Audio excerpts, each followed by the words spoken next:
Good evening mga sir, no. So, walk-in to mga sir, no, from Quezon City tapos San Mateo Rizal mga bossing, no. Dan-install tayo ng semi-full package, walang underglow lang. Pero add-ons ni bossing, XCL Supra mga sir, no. Yan, no, 60 watts. Tapos dito naman kay bossing full package mga sir, no. So, yung basic basic price natin sa full package mga sir, no. So, parehas to mga sir, nag-add-ons din sila ng carbon na tie switch mga sir, no. So, ganito yung tsura ng carbon. Yan, oh, grabe, ang ganda, oh. Bagay na bagay sa mga block. Ito yung red concept. Tapos sa kabila naman, white concept mga sir ng carbon. Yan, oh. Tapos, underglow na ito, titanium shift to red mga sir. Yan, okay. Pag nag-break ng red. Okay, running lights na ang kulang nito mga sir, no.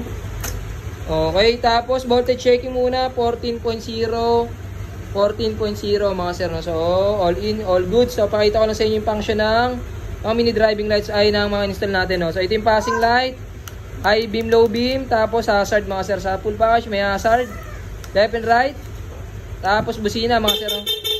Okay, pag dinidinan, rapid. Yun, no? Tapos sa kabila naman, ito yung patayan ng underglow light. So, back to stock, pag nagbe-brake, wala na. Okay? Tapos, ito naman yung kanyang dual horn setup mga sir. So, ito yung pag naka-off, stock.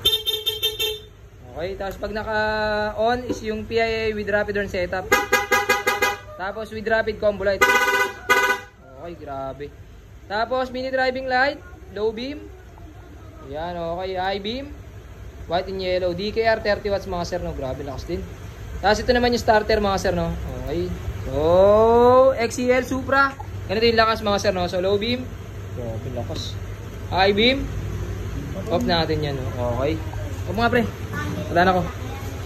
Yun, no? So, functions. Ito, pag naka-low. Low nga pre. Yan, high beam. Yan, off. Sakit sa mata. Grabe. Yan, tapos, pag naka-off, may passing light. Passing. Pag naka... Putang. Hoy! Pag naka-low, passing.